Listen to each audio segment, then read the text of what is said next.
Así susurra en la pampa el silbido de las sombras.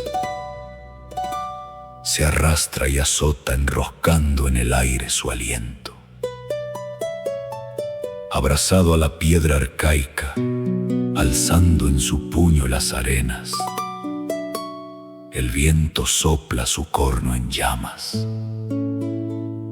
Nadie entiende, parece, su mensajería, la urgencia de su llamado.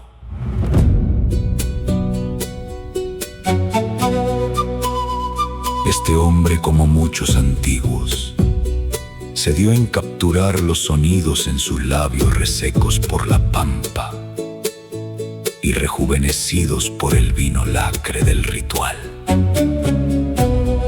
Anduvo de allá para acá, trotando las arenas, como parte de esa caravana eterna de músicos que puebla las horas, agazapados en sus mudanzas, pletóricos en su culto a la Pachamama.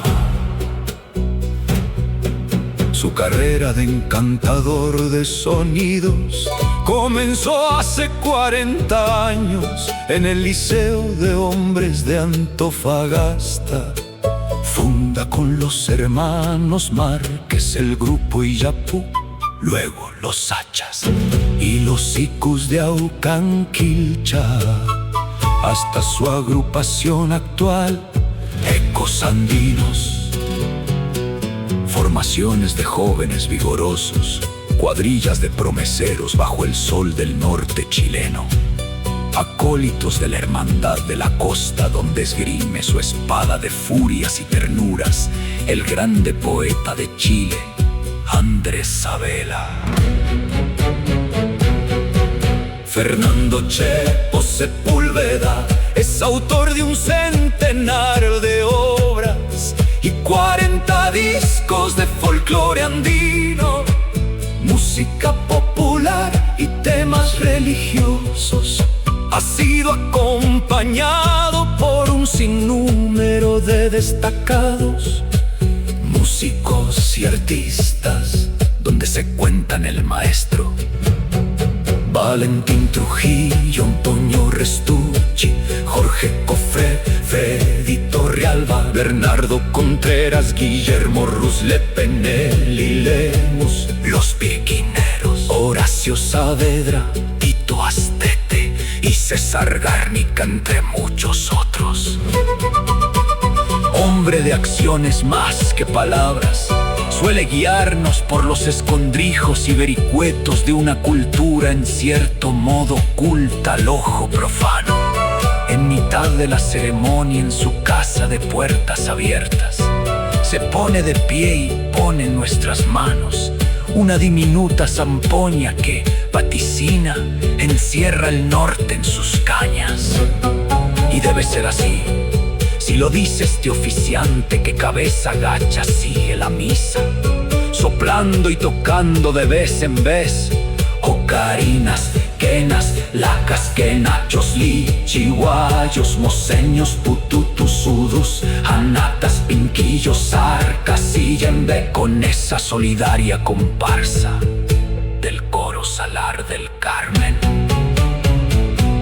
Antofagasta, comarca poética, donde el mar canta a toda hora su vals anochecido, y donde muchos hemos sido hipnotizados por sus misterios. Funde a su belleza este enjambre maravillado de voces andinas desplegadas en plazas y ceremonia, en misas y tambos, en rituales y a pampa desnuda, como huella de una raza de bronce que asoma en los sonidos del alma.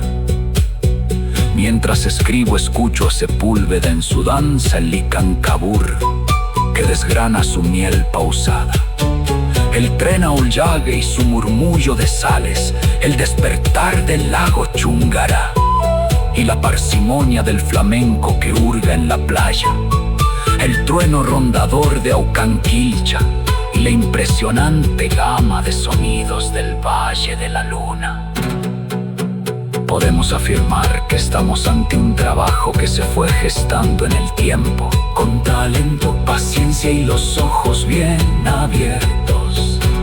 Que este virtuoso de los instrumentos andinos entendió que capturar sonidos era una tarea gigantesca y se sumergió en la profundidad de la tradición. Y esa médula pampina que aflora en su tropa de musiqueros, que trotando y trotando, me parece, forjan la huella infinita. Nano Acevedo,